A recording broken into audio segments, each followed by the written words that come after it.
todas mujeres otra vez, muy bien. Chicas, tienen que venir un poquito más adelante porque estoy recuperándome de un proceso respiratorio y voy a hacer lo posible por levantar la voz, pero a veces no es suficiente. ¿No me van a escuchar ahí? No puedo levantar mucho la voz. Muy bien, urgencias oncológicas. Acérquense. Urgencias oncológicas. ¿Qué diferencia, doctoras, hay entre urgencia y emergencia? Para empezar. ¿Diferencias entre urgencia y emergencia? Sí, debes saber. ¿Alguna compromete la vida? La emergencia, ¿no? La emergencia compromete la vida. El tema es urgencias oncológicas, mis datos, que se definen como un grupo de complicaciones que surgen en el curso de la enfermedad oncológica y que puede llevar al paciente a una situación de morbimortalidad importante. Entonces, si decimos que puede llevar a secuelas o muerte, en algún momento sí puede ser una emergencia. Prácticamente todas las patologías que vamos a tratar hoy día tienden a ser en algún momento emergencias, no solo urgencias, ¿ya? Hay muchas clasificaciones, pero a mí me gusta esta porque es mucho más didáctica. Son las urgencias debidas a presión o obstrucción. El cáncer crece, comprime, obstruye.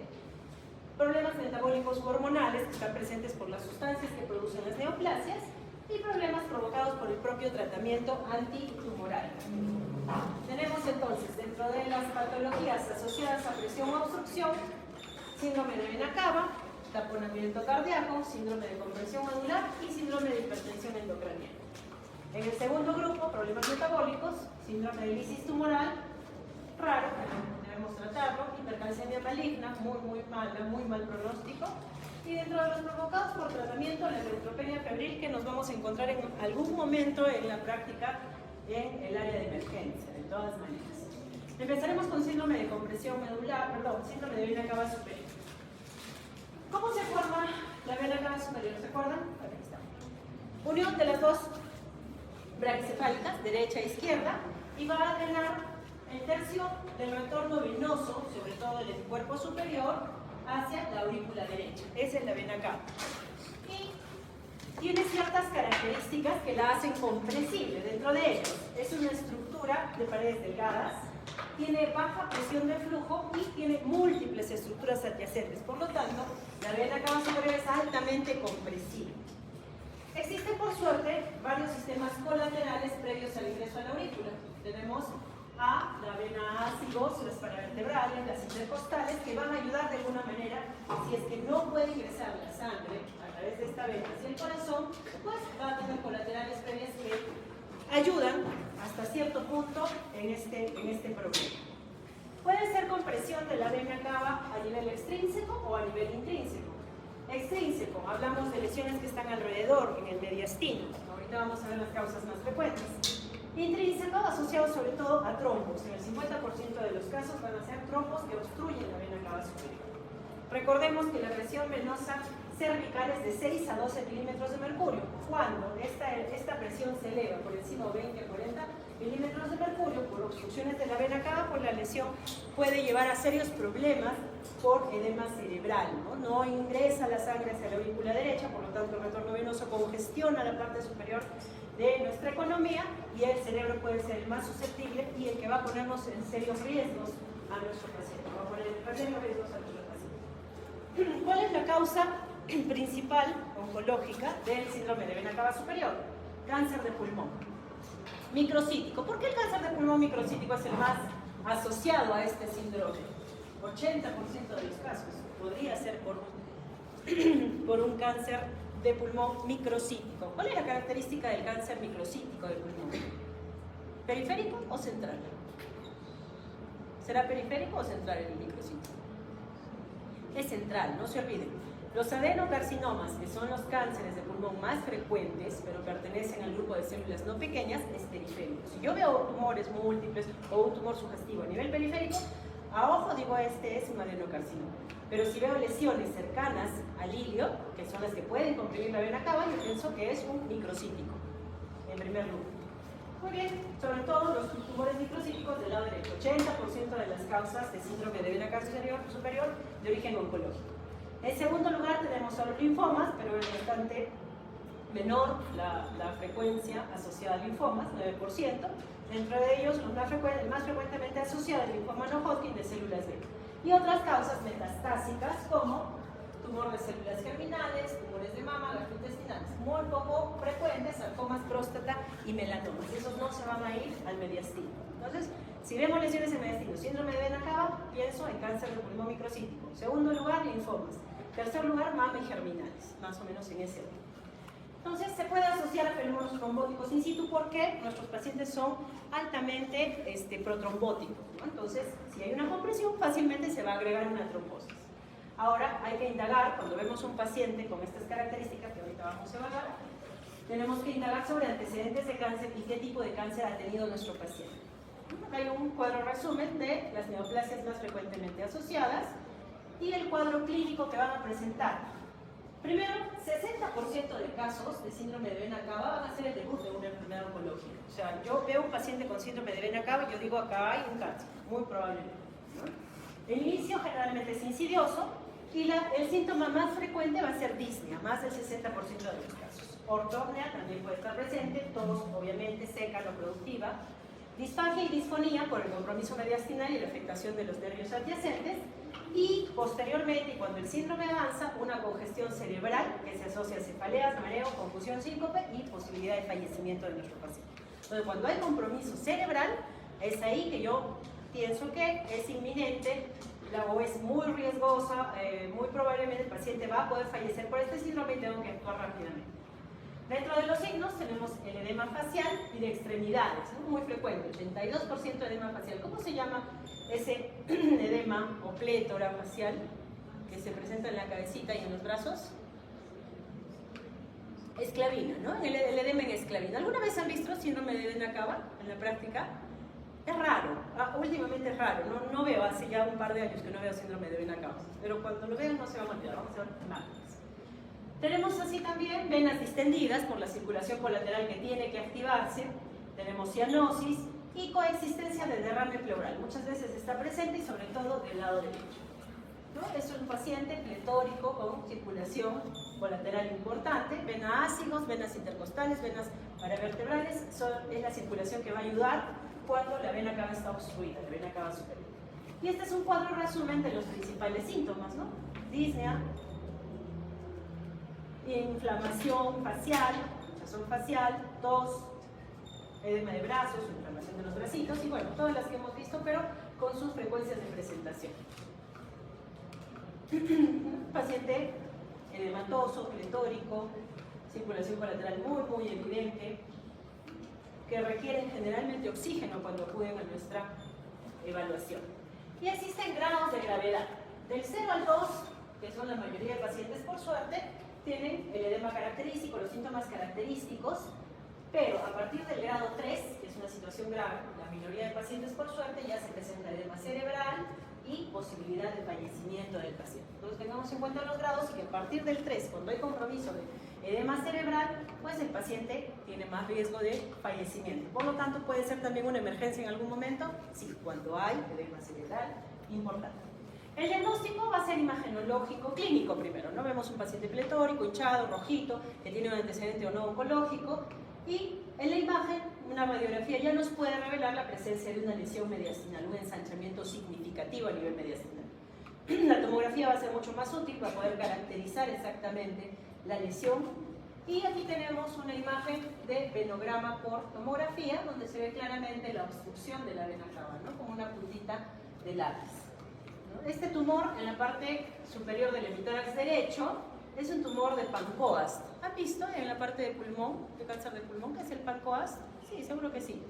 No es muy frecuente verlo, pero es un tumor que se ubica justo en esa zona, en el ápice, orada, tejido óseo, es muy doloroso, es un cáncer de pulmón, generalmente, por no decir casi siempre. Y además, este tumor de Pancoast puede condicionar un síndrome. ¿Qué síndrome?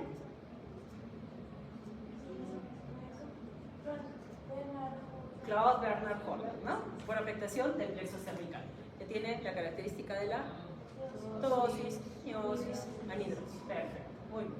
También tenemos como opción el PET-CT. El PET-CT no lo tenemos en Arequipa, en Lima sí, y puede observar o puede evidenciar lesiones hipermetabólicas a nivel de mediastino que nos van a revelar pues la causa de nuestro síndrome de vena cava superior, o al menos la imagen que nos avala el síndrome de vena cava superior. También se pueden usar venografías, son también útiles. Vemos la punta del lápiz al ingreso de la vena cava hacia la aurícula derecha. El tratamiento va a depender de la etiología, cuál es el cuadro clínico de fondo, el estadio de la enfermedad, y puede ser un tratamiento sintomático para control de todos los síntomas del paciente, mejorar su calidad de vida hasta que iniciemos su tratamiento oncológico definitivo. Durante el diagnóstico el paciente va a estar pletórico, rojizo, cianótico, con tos, entonces requiere reposo, cabeza elevada y oxigenoterapia. Si la situación lo amerita, de urgencia, podemos dar sintomáticos. Diuréticos va a bajar la precarga, ayuda en algo para que el corazón no esté congestionado. Y corticoides, ojo que corticoides, en todo lo que es emergencias oncológicas, los corticoides tienen un papel importante. Y a la cabeza la dexametasona. Así que si alguien le pregunta, ¿qué usarían en esta urgencia oncológica? No teman en decir dexametasona, es la mejor opción. La indicación es de 4 miligramos cada 6 horas, de alguna manera ayuda al proceso, mejora el estado del paciente de forma general. Ahora, si el paciente se presenta de inicio con un riesgo grave, tercer grado o estadio 3 de la enfermedad, pues se puede proceder a una apertura directa y un stent endovascular con angioplastía y trombolisis. Esto es de urgencia cuando el paciente tiene en riesgo su vida. Y cuando ya tenemos al paciente más estable, procedemos a quimioterapia y radioterapia dependiendo de la neoplasia que tenga de fondo o la que estemos diagnosticando, porque 60% van a debutar con este síndrome. Ojo, la anticoagulación solo se da si se comprueba trombosis.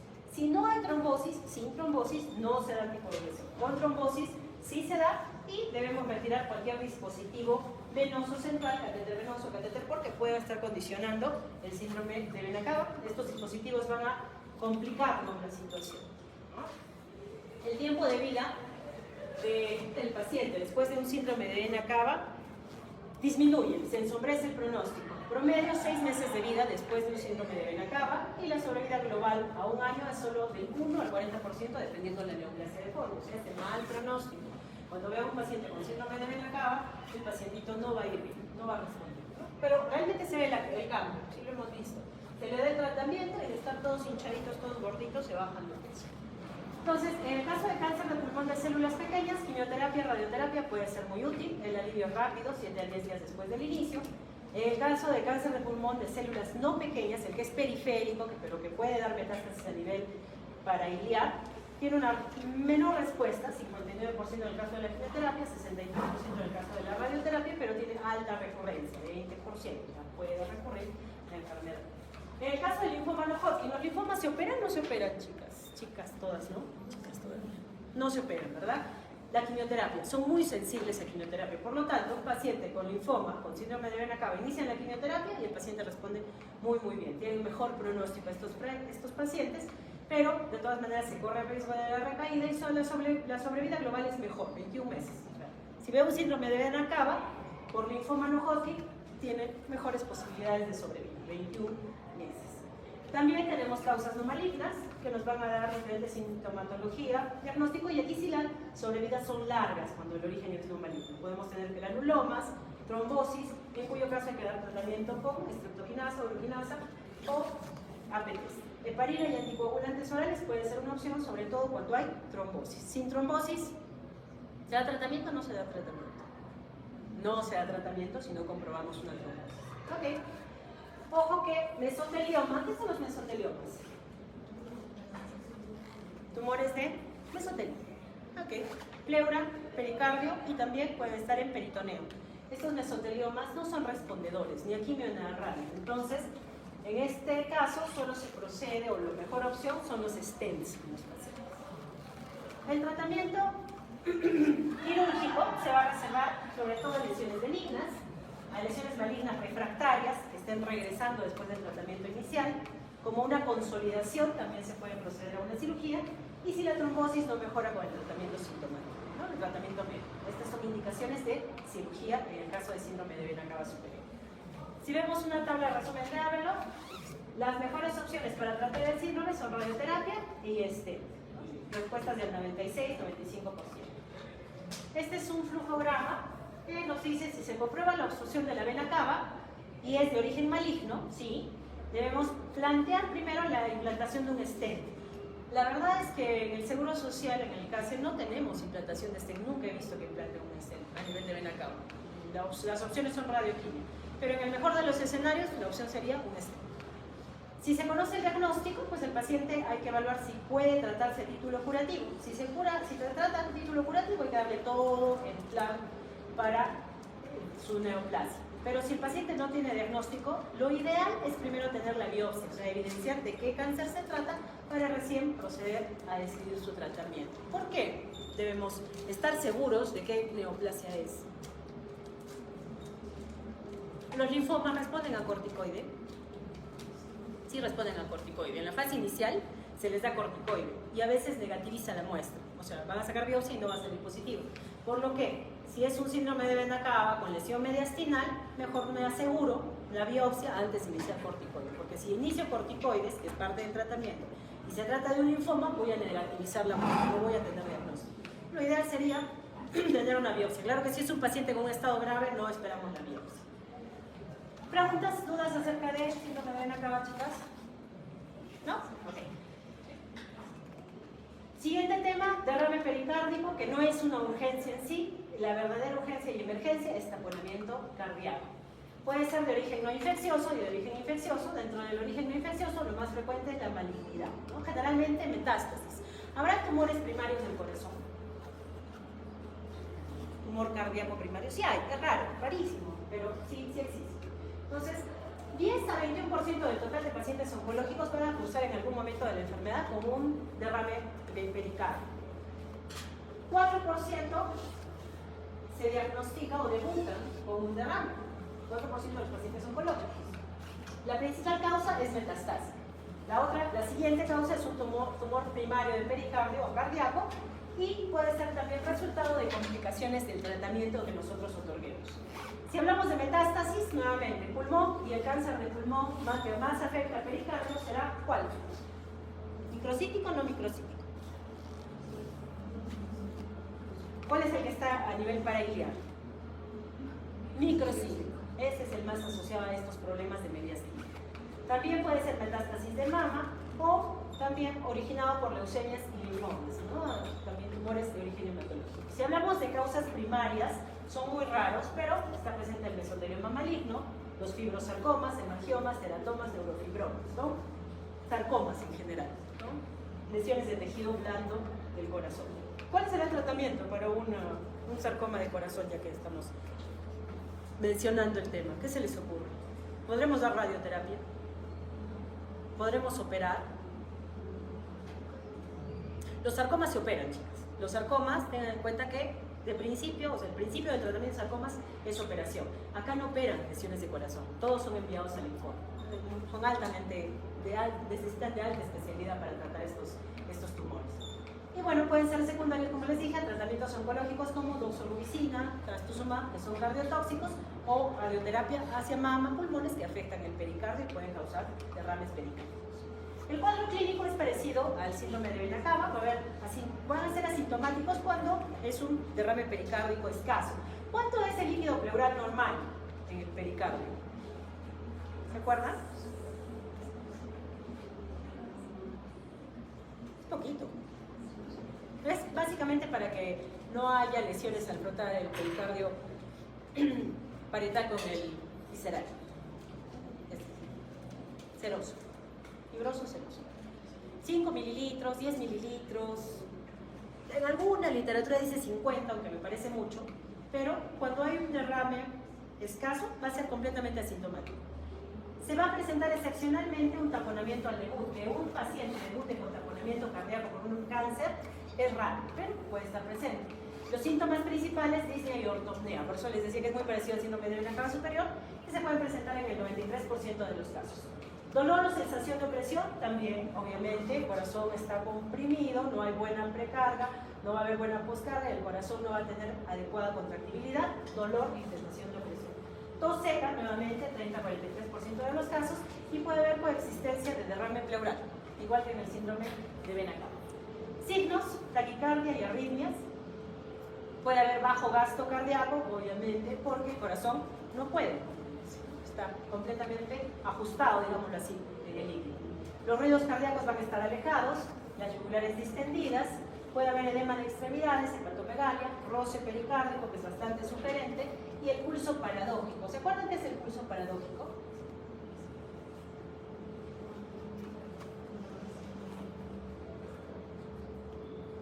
¿Cómo era? Toman aire, inspira y la presión baja 10 milímetros. Tiene que ver con la presión, no con el pulso, pero se llama pulso paradójico porque no vamos a sentir el pulso cuando inspira el paciente en estos casos. En caso de taponamiento, pulso y presión muy baja, cianosis periférica, edema y vasoconstricción, y en el QRS va a haber alteraciones patognomónicas, dilatación o mejor dicho ensanchamiento del QRS, y también alteraciones de la distensibilidad de las ondas o de la amplitud de las ondas. La triada de Beck es característica del taponamiento: disnea, dolor y tos. En cuanto al diagnóstico, la radiografía, bueno, el cuadro clínico puede ser sugerente. La radiografía clásica en botellón de agua, supercorazón. Electrocardiograma, vamos a tener alteraciones del segmento QRS. Resonancia y tomografía pueden evidenciar también la presencia de líquido pericárdico, pero de elección, el estudio de elección es la ecocardiografía o el ecocardiograma, ¿no? Porque vamos a encontrar exactamente la cantidad de líquido, lo vamos a poder medir e incluso se va a poder proceder con pericardiocentesis con ecocardiograma, o sea, guiadas por ecocardiografía. La pericardiocentesis es un procedimiento que va a tener una sensibilidad para diagnóstico alta, de hasta 92%, y nos sirve también para tratamiento, ¿no? La pericardiocentesis, hay varios tipos, ahorita vamos a ver los diferentes tipos de pericardiocentesis a los que se puede proceder, y tiene complicaciones como arritmia y neumotórax en poca frecuencia, menos del 2%. Retirar el líquido alivia al paciente, la de tratamiento, y también nos permite el diagnóstico. Estudio citoquímico, cultivo, citometría, adenosina desaminasa para descartar TBC, y además podemos mandar el estudio a Papa Nicolau y Bloxel para ver si hay células tumorales. La biopsia es importante para llegar a la conclusión del origen del problema, y en este caso los textos recomiendan marcadores tumorales. ¿Para qué servían los marcadores tumorales? Para asustar a los pacientes. Sí, es cierto. Los pacientes se asustan mucho con un marcador alto. A veces ni siquiera hay una neoplasia, pero el marcador puede salir alto. ¿Para qué sirven los marcadores tumorales? Seguimiento. Hay algunos pocos que pueden ser diagnóstico cuando están muy elevados, el PSA, el alfa-feto, entre otros. Pero los textos sí dicen que en el caso de taponamiento cardíaco de origen maligno, hagamos marcadores porque no tenemos muchas opciones. Hay que hacer el estudio completo.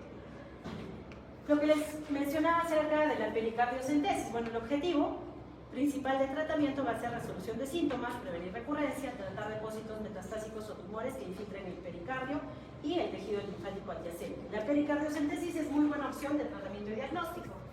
Se introduce un catéter, sobre todo vía subesternal, que es la preferida, y se drena el líquido del pericardio, ¿no? Que está entre el pericardio visceral y el parietal. Se debe dejar un catéter conectado a un dispositivo con presión negativa y debe hacerse succiones repetidas. No se recomienda sacar el líquido y retirar el catéter, eso refiere la literatura, porque si nosotros hacemos eso hay riesgo altísimo de que se vuelva a llenar. Se debe dejar un drenaje y ese drenaje causa inflamación y la inflamación pega los pericardios, de modo que ayuda también en parte del tratamiento. ¿No? Importante, la pericardiocentesis. Después de retirar el líquido, cuando ya el drenaje que se ha dejado es mínimo, se puede proceder a instilación de diferentes sustancias. ¿Han escuchado de la pleurodesis en el caso de derrame pleural? Pleurodesis, ¿no? La pleurodesis tiene el mismo principio. Líquido a nivel pleural, se drena y se coloca, después de que el drenaje es muy pobre, ya sustancias como la bleomicina, talcos, también sintéticos, tetraciclinas, platinos, diferentes sustancias que hacen que se peguen las dos pleuras. Lo mismo pasa en el pericardio. Después de drenar y que haya poco líquido, se pueden instilar estas sustancias para pegar ambos pericardios y que ya ese espacio no exista, sea realmente virtual, ¿no? También puede hacerse pericardiotomías percutales con globo. Esto ya es mucho de especialidad, no lo he visto, la verdad no lo realizan en el CASE, pero es una opción. Y cuando llegamos a la conclusión de cuál es el diagnóstico de fondo, procedemos a radioterapia o quimioterapia. Radioterapia es muy poco usada en corazón porque deja secuelas importantes. Entonces, en el caso de taponamiento, que es nuestro peligro, la pericardiocentesis bajo ecografía es muy buena opción. Debemos completar la instilación después del drenaje, instilar sustancias que peguen ambas pleuras, agentes desclerosantes, a la cabeza doxorubicina, ambriopicina, tetraciclina y platinos. Y la cirugía también puede contemplarse como pericardiectomía subsifoideas con ventana pericárdica, ¿no? Eso se encargan los cirujanos del tórax. Entonces, si el paciente es sintomático, evaluamos si hay taponamiento. Si el taponamiento tiene signos y síntomas evidentes, tiene un diagnóstico positivo, pero el paciente está estable, puede programarse una semipericardiectomía subsifoidea, semiprogramada.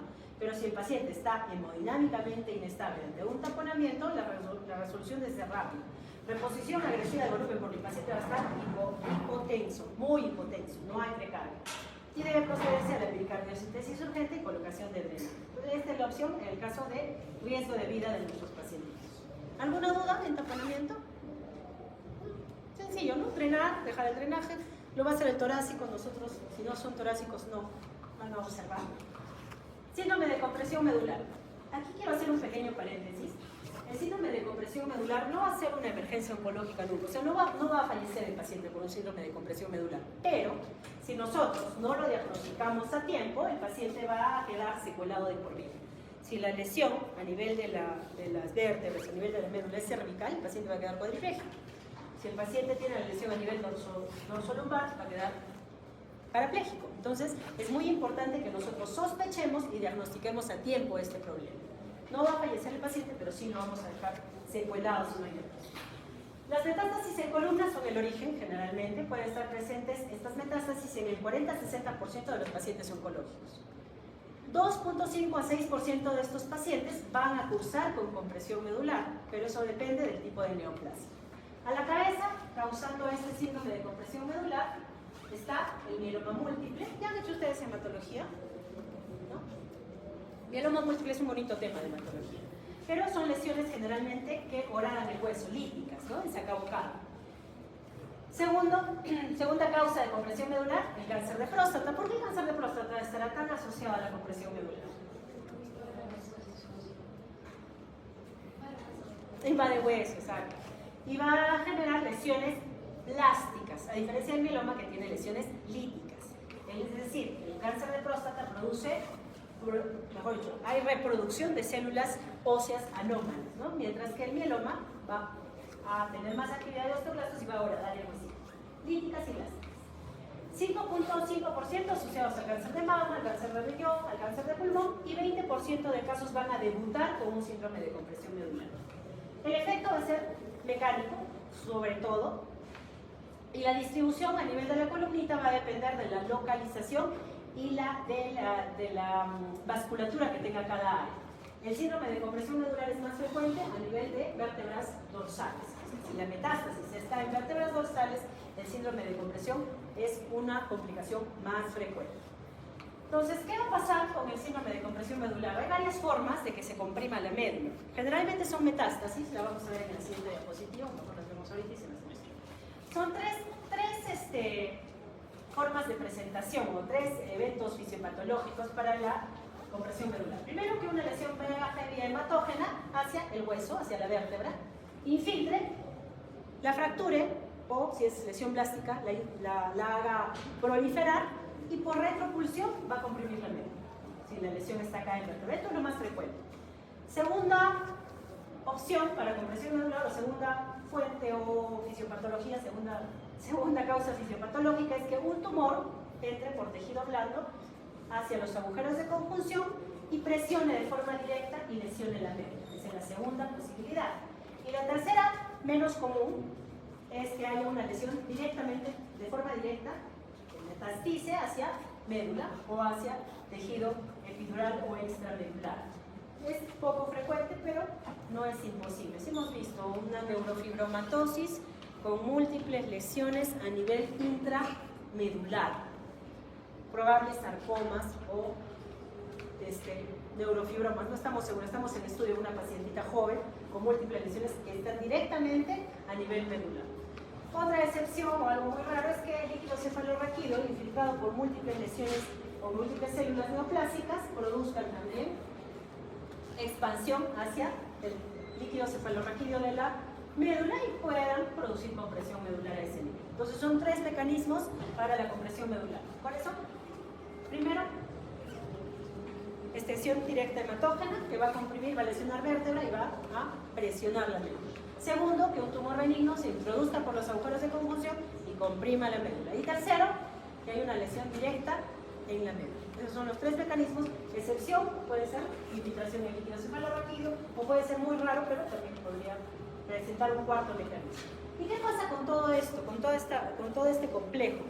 Va a producir compromiso vascular, ¿no? Con los componentes vasculares, el hueso de Baxton va a estar comprometido y va a haber una inflamación importante, un edema vasogénico a nivel de la sustancia blanca, que es la más susceptible. Disminuye el flujo de sanguíneo, se infarta la zona y hay una producción de múltiples sustancias inflamatorias, interleucinas, factor de necrosis tumoral. Si básicamente todo esto lleva a inflamación, es lógico que el tratamiento sea de inicio antiinflamatorio. ¿Y qué antiinflamatorio? Corticoide. ¿Y qué corticoide? Dexametasona. Entonces, si viene un paciente con un cuadro muy sugestivo que tiene antecedente de neoplasias, lo ideal es iniciar corticoide pronto, a la espera de un tratamiento definitivo. Entonces, esta es una explicación lógica, secuencial, de qué es lo que va a pasar, ¿no? Una compresión un éstasis venoso, compresión venosa, va a llevar a producción de sustancias inflamatorias, un edema inicialmente vasogénico, es decir, fuera de la célula. Este edema puede cursar, puede llevar a déficit neurológico y también hacia isquemia. La isquemia, a su vez, más déficit neurológico. Si en este momento que inicia el déficit neurológico yo doy tratamiento, ya sea descompresión quirúrgica o radioterapia, puedo recuperar al paciente. Pero si yo no lo diagnostico y la historia natural de esta patología continúa, la isquemia lleva una serie de alteraciones de señalización de los aminoácidos, edema ya no vasogénico sino citotóxico dentro de la célula, alteración de los canales de calcio y daño permanente. Entonces, la fisiopatología, lo ideal es poder diagnosticar y tratar antes de que se produzca el edema citotóxico y el daño irreparable de nuestros pacientes. En cuanto al cuadro clínico, ¿yo en quién lo sospecho? En pacientes con dolor en columna. Si el paciente es anciano, tiene antecedentes de cáncer de próstata y me viene con dolor en columna, el 95% de los casos cursan con dolor. Hay que hacer estudios de columna. ¿Y cuál será el estudio más adecuado para ver médula, ¿no? Médula y columna? Ahorita lo vamos a ver, pero ¿cuál será? Vemos directamente las lesiones muy claras. Vemos si la médula se está comprimiendo, si se está lesionando. Tomografía. No, ayuda más en hueso, sí. Resonancia, chicas. Resonancia. La resonancia es de mucha utilidad en estos casos. Entonces, este dolor va a ser por compromiso local, mecánico, puede ser de tipo radicular, sobre todo si el compromiso es torácico. Ya vimos que las lesiones más frecuentemente se producen a nivel torácico, de vértebras dorsales, y puede ser bilateral, una radiculopatía bilateral. Este es el momento ideal para el diagnóstico, porque si nosotros no lo diagnosticamos aquí, en 2 meses o algunas semanas va a procederse o va a evolucionar hacia una disfunción motora, que se presenta hasta en el 85% de los pacientes. ¿Qué es la disfunción motora? ¿Cuál es la disfunción motora principal de nuestros pacientes? Debilidad. O sea, el paciente inicialmente tuvo dolor, no le hicimos caso, fue al médico y como siempre le dan sus aires, etcétera, etcétera. A los 2 meses va a llegar con debilidad de miembros inferiores. Tengan en cuenta la evolución para que podamos diagnosticar y salvar la funcionalidad de nuestro paciente. 1/3 de los pacientes van a debutar ya con disfunción motora, con 1/3. Inevitablemente esta disfunción motora, si no la controlamos, va a ir o va a progresar hacia una disfunción sensorial. O sea, el paciente ya no solo tiene dolor ni debilidad, sino que comienza a tener anestesia, parestesias y alodinia, entre otros. 5 niveles por debajo de la compresión. O sea, si la compresión o la lesión está en D5, el paciente tendrá disfunción sensorial en D10, en el dermatoma D10 o para abajo. Eso es para tener en cuenta y para poder diagnosticar.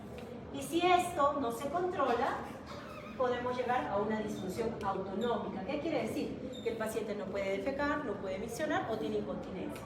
Y esto sí nos dice que hay 24 o 48 horas para darle el tratamiento, si no, el el paciente tendrá cuadros de plejía irreversibles. Importante, muy importante, el diagnóstico adecuado. Y les digo porque nos ha pasado, ¿no? Una paciente con cáncer de cuello uterino en el servicio de medicina interna con dolor en columna. Le dieron analgésicos, metamizol reglado, etcétera, etcétera. Y en la cara de los médicos, de los asistentes, de los residentes y de los internos se comprimió. Pues, sospechen siempre con dolor de columna en un paciente oncológico de síndrome de compresión medular. Muy bien. Para el diagnóstico, la evaluación clínica es la base. Vamos a realizar una evaluación neurológica exhaustiva, motricidad, una evaluación sensorial, reflejos, palpación, tacto rectal. A veces nos revela lesiones en la parte inferior de la columna, a nivel sacrocoxígeo. Y lo que les mencionaba, el gol estándar para el diagnóstico va a ser la resonancia de columna. La resonancia evidencia la lesión en un hueso y qué tanto está lesionando la médula.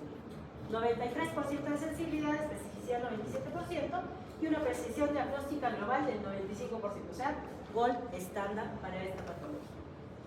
Otros estudios que pueden ayudar, la radiografía cuando se trata de lesiones líticas, ayuda mucho la radiografía, ¿sí? Puede evidenciar fracturas, puede evidenciar fracturas patológicas, lesiones osteolíticas sobre todo. La gamografía ósea, que puede evidenciar lesiones blásticas, ¿no? Estábamos mencionando que el cáncer de próstata cursa con lesiones blásticas. Esas lesiones blásticas no las vemos por radiografía, no son muy evidentes. El que los va a revelar, el estudio que va a revelarlas es la gamografía ósea, que lo que evalúa es metabolismo celular. Con el estudio del espectro son radiofármacos, se otorgan al paciente estos radiofármacos y marcan las zonas de mayor metabolismo.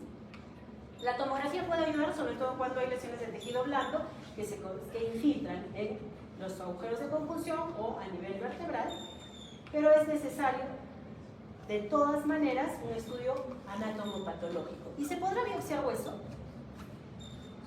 ¿Qué dicen? ¿Qué creen? ¿Han escuchado? ¿Han visto? Sí se puede biopsiar, pero tengan en cuenta que la biopsia percutánea es muy rentable, es poco invasiva, es rápida, entra por los agujeros de conjunción y puede biopsiarse la lesión a nivel vertebral, pero tienen que ser lesiones líticas, chicas. Nunca manden una lesión blástica a biopsiar, porque la lesión blástica es hueso, no va a entrar en el tubo. No pueden biopsiar lesiones plásticas, solo se biopsia lesiones líticas.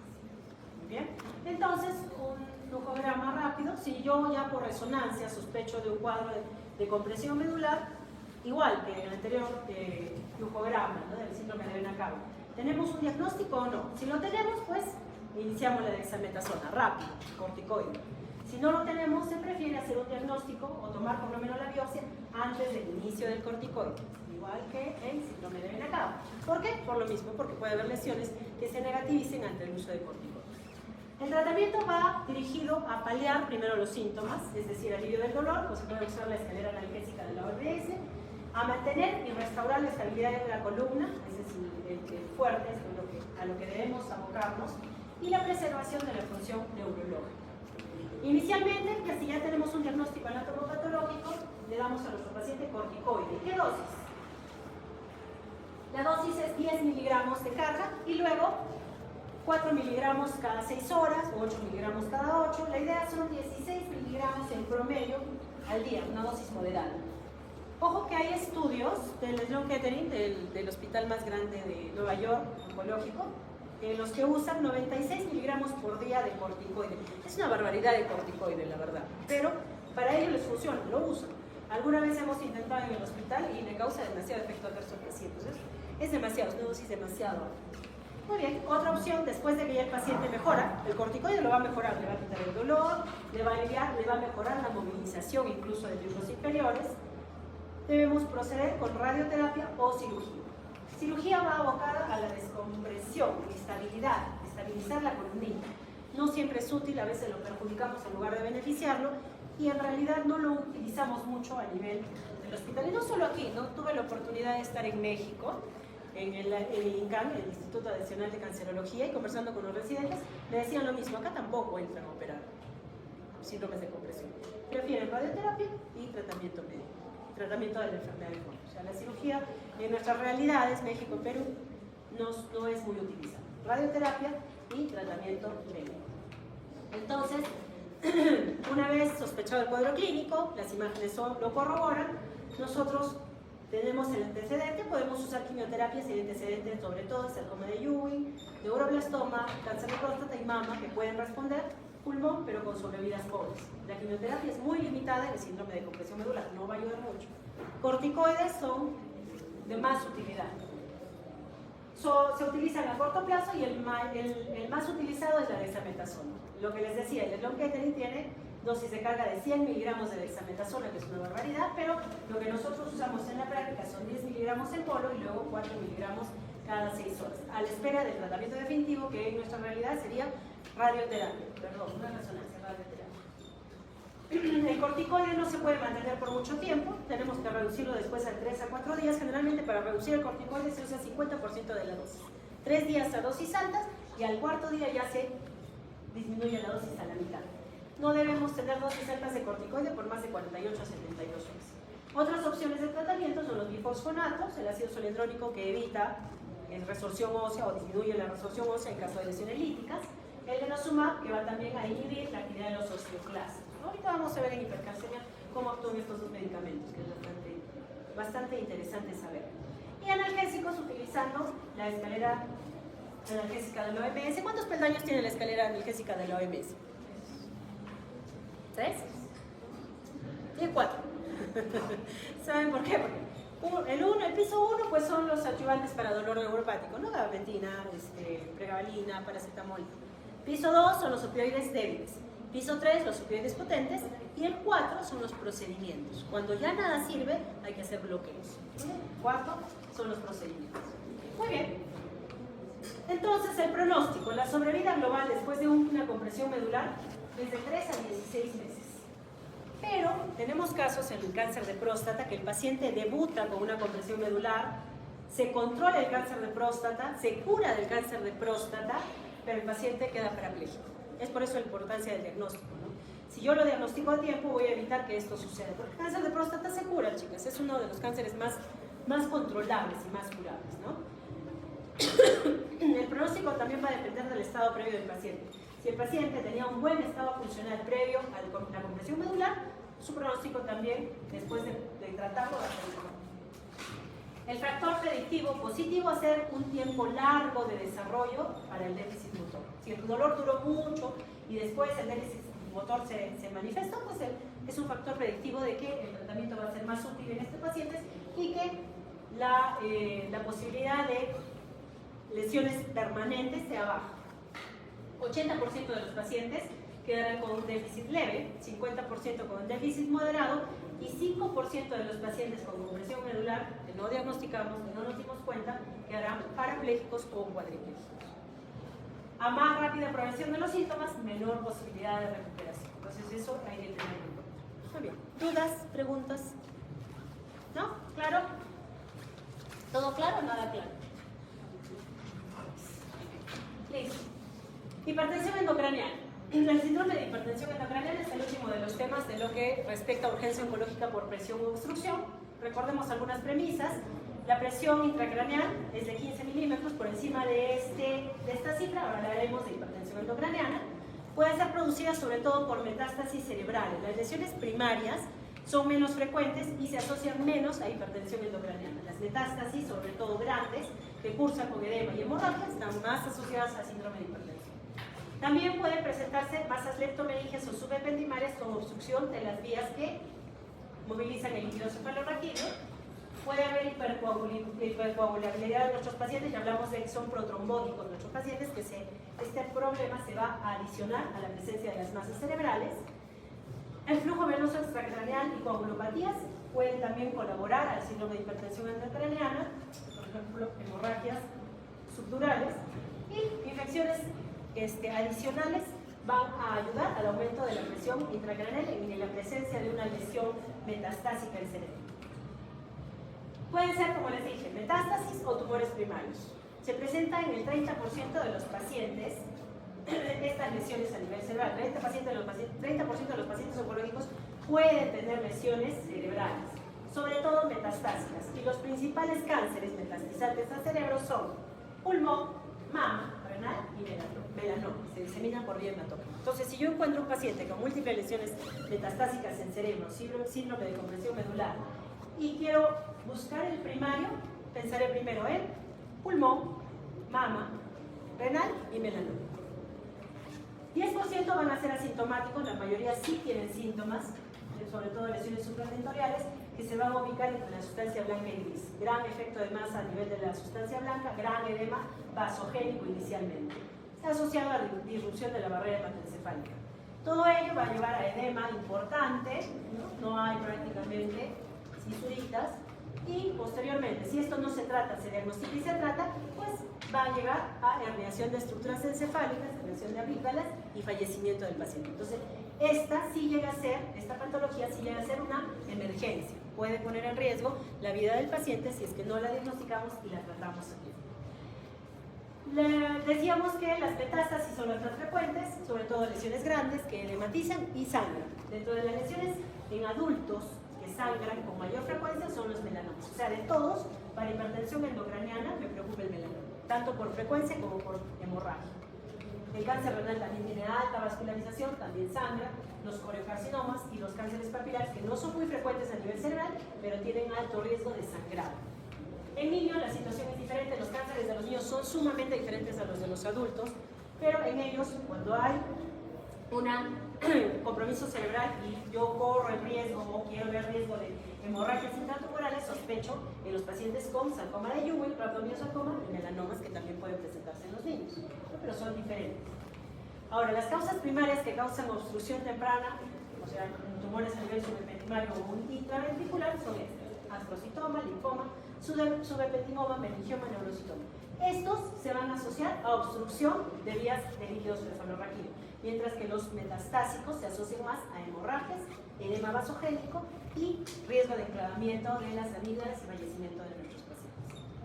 Entonces, acá hay un cuadro resumen de cuáles son las neoplasias generalmente asociadas a metástasis cerebrales: pulmón, mama, renal, melanoma, colorectal, gastrointestinal ya en un quinto lugar.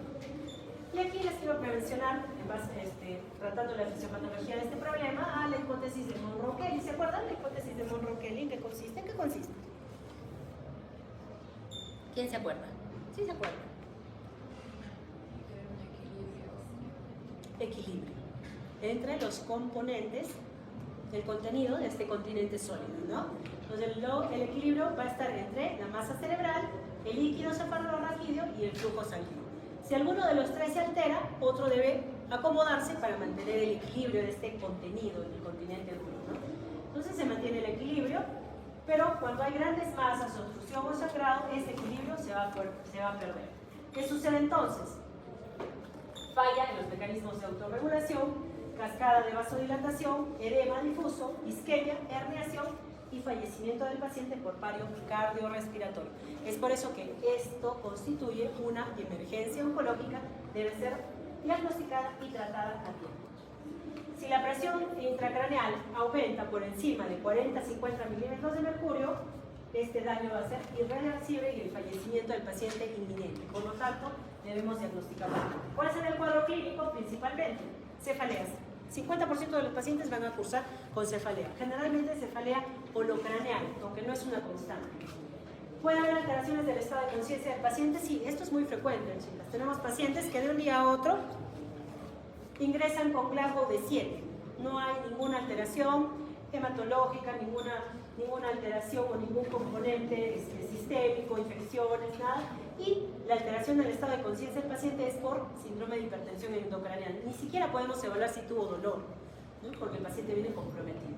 También náuseas con vómitos a veces explosivos, no son siempre explosivos. Hemos escuchado, ¿no?, que el edema cerebral va a causar vómitos sin náuseas, explosivos. No es una constante, a veces se presenta. Puede haber también náuseas, somnolencia, coma, mareos.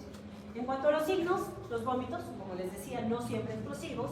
Edema de papila, que es bastante sugestivo, convulsiones, déficit fisiológico específico, neurocognitivo y disfunciones endocrinas cuando hay alteración del eje hipotálamo hipofisial, ¿no? En cuanto a la triada de la hipertensión endocraniana, tenemos tres componentes principales: cefalea, puede ser frontal, parietal occipital o holocraneal, náuseas o vómitos no siempre explosivos y el edema de papila. Esta es la triada característica de la hipertensión endocraniana. También tenemos dentro de algunos signos característicos el reflejo de Kocher-Cushing, que se asocia a esta hipertensión endocraniana. Los componentes del reflejo de Kocher-Cushing son alteración del patrón respiratorio, hipertensión arterial y bradicardia.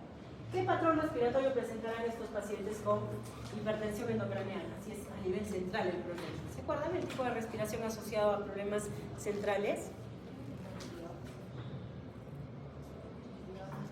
¿Cuál era? Esto me absorba, no. ¿Cuál es ese tipo de respiración que es amplia y luego va reduciéndose? Llega chain stop.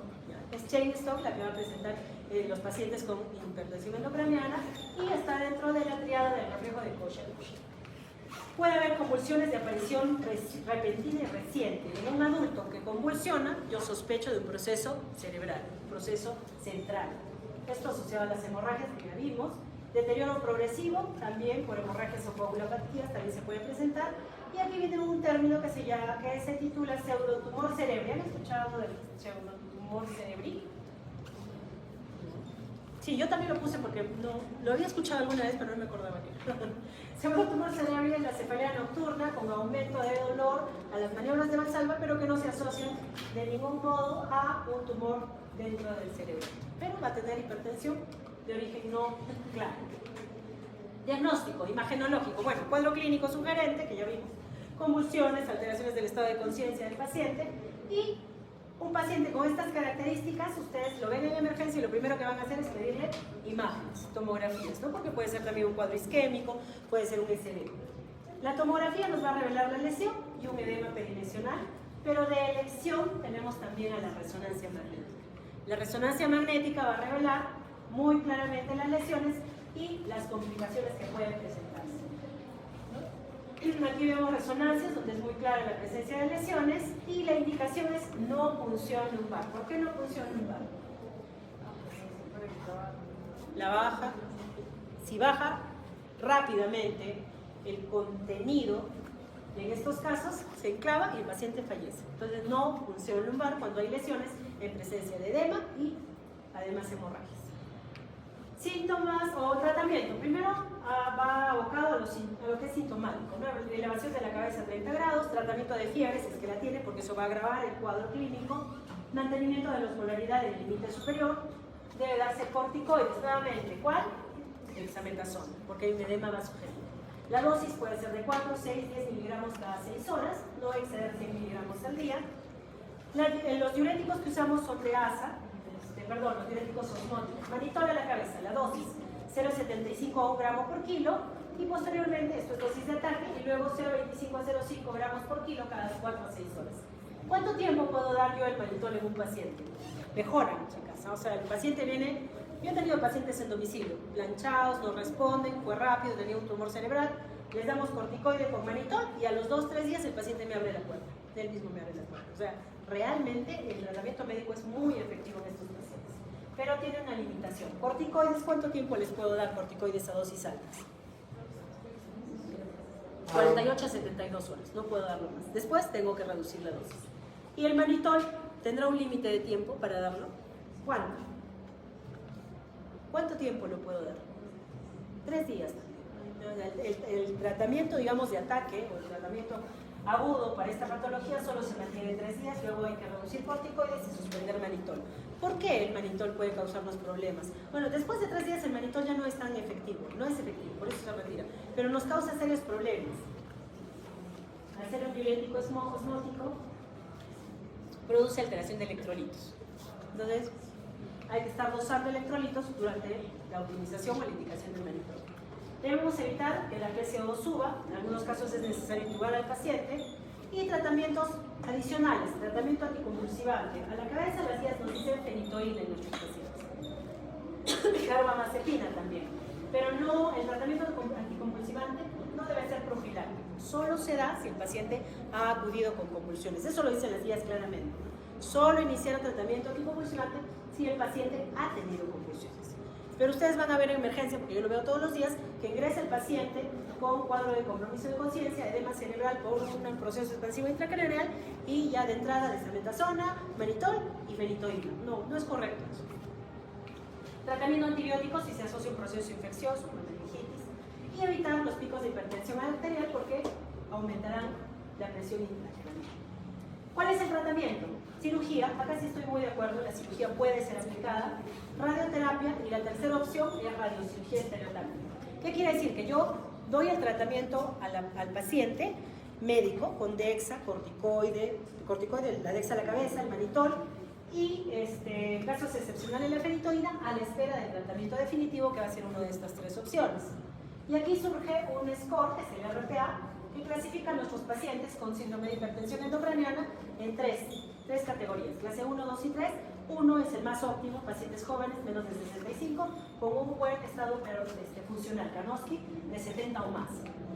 Los estadio clase 3 tienen menos de 70 de Karnofsky, o sea, pobre estado funcional, y los dos son todos los que no caigan en los dos mencionados previamente.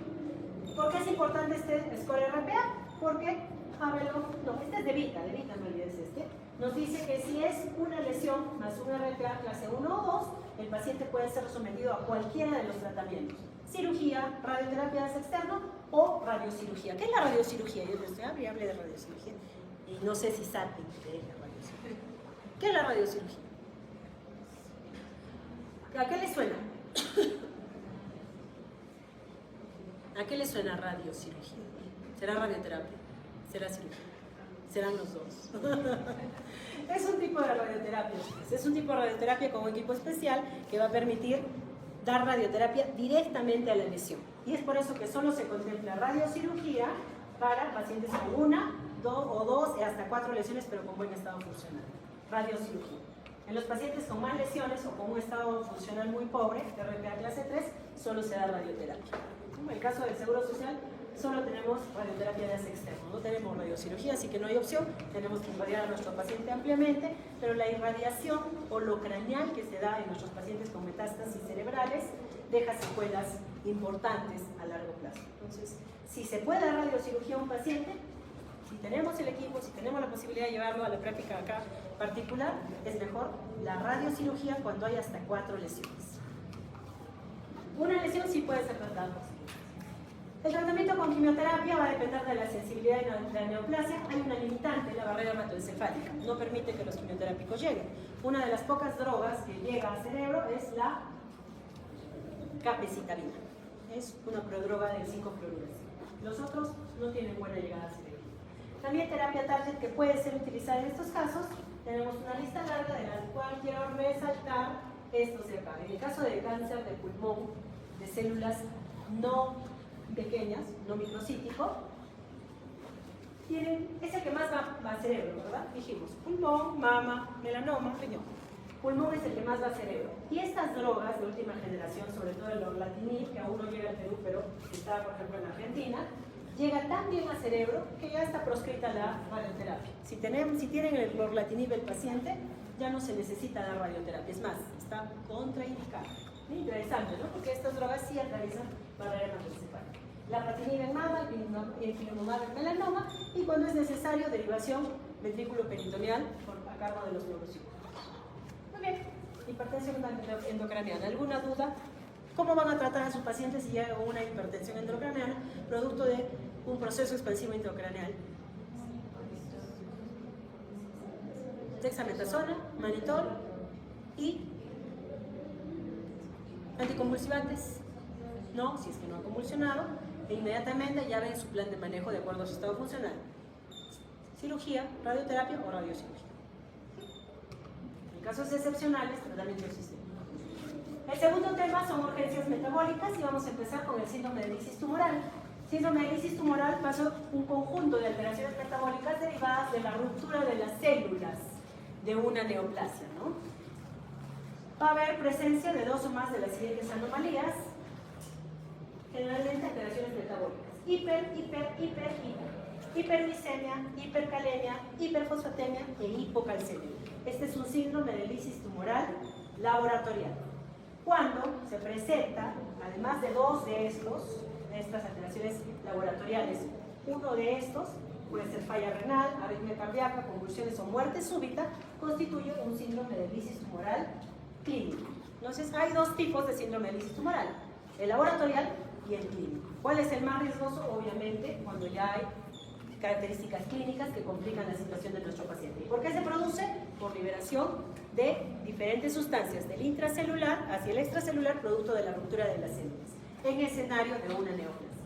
Entonces, va a estar presente este síndrome en pacientes que tienen gran carga tumoral, ¿no? Un tumor grande, un tumor voluminoso, pero sobre todo en lesiones hematológicas. ¿Por qué? Por ejemplo, una leucemia importante, debut sin tratamiento previo, puede llegar a tener hasta 150.000 leucocitos, ¿no? ¿Cuánto es lo normal de leucocitos? 10.000, 11.000 en algunos laboratorios. Los pacientes a veces debutan con 150.000, 180.000 leucocitos por milímetro, ¿no? Entonces, esta gran carga tumoral hace que cuando le den el tratamiento las células se van a romper fácilmente y se van a liberar todas las sustancias que hemos mencionado. Este síndrome puede presentarse desde horas del inicio de la quimio hasta 5 días después, aunque la literatura dice que puede presentarse sin presencia de la quimioterapia o días antes de recibir la quimioterapia.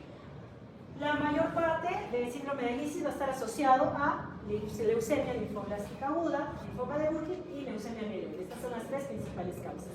Si hablamos de tumores sólidos, pueden ser los sarcomas, los tumores de células germinales, neuroblastoma y en la neoplasia de células pequeñas, nuevamente, neoplasia maligna de células pequeñas. Pero lo más frecuente es que se presenten en el escenario de neoplasias hematológicas. Liberación del contenido intracelular o extracelular es en la base del problema y va a llevar a una serie de alteraciones que debemos mejorar. Aquí surgen los criterios de Cairo-Bishop. Estos criterios están vigentes desde los años 80, me parece, aún están vigentes, se mencionan en todas las literaturas, y nos dicen, estos criterios son los que avalan el síndrome de lisis tumoral laboratorial o analítico y el de lisis tumoral clínico, ¿no? Cairo-Bishop dice que si tiene 2 o más de estas características laboratoriales entre los 3 días previos y los 7 días posteriores a la quimioterapia, es un síndrome de lisis tumoral analítico o laboratorio. Si a eso se agrega un síntoma, lesión renal aguda, alteraciones de convulsiones, arritmias o muerte súbita, es un síndrome de lisis tumoral clínico. ¿Cuáles son las alteraciones entonces? Que era hiperuricemia, hipercalemia, hiperfosfatemia e hipocalcemia, ¿no? El ácido úrico, el límite es de 8 miligramos por decilitro. Por encima de esa cifra decimos que hay una hiperuricemia sugerente. Potasio, más de 6 milimoles por litro. Fósforo, más de 4.5 miligramos por decilitro en adultos. Y el calcio, menos de 7 miligramos por decilitro. Esos son los 4 criterios del síndrome de lisis tumoral, producto de que se rompen las células y se liberan las sustancias del intracelular al extracelular. ¿Qué va a pasar? La incidencia y gravedad de este síndrome va a depender de la masa tumoral, del potencial de las células para romperse, paralizarse, características del paciente y del tratamiento de apoyo que nosotros le brindemos si ya sospechamos que es un paciente que va a hacer este síndrome de lisis tumoral. ¿Cuáles son las sustancias? El primero era el ácido úrico, ¿no? Hiperuricemia. ¿Por qué? Porque se libera, al romperse la célula, ADN. El ADN va a llevar a liberación de purinas, adenosina, guanosina. Estas se van a metabolizar a santina. Y esta santina se va a convertir en ácido úrico, en presencia de la santina oxidasa. Este ácido úrico, normalmente, nosotros lo excretamos por vía renal. Pero si la gran cantidad de células, la gran liberación de purinas es excesiva para que nosotros podamos regularlo, va a haber una acumulación que va a llevar al problema a nivel renal. Hay precipitación del ácido úrico a nivel de los túbulos renales y daño renal agudo en algunas situaciones. El fosfato también se va a liberar. ¿Qué diferencia hay entre fosfato y fósforo? Son lo mismo.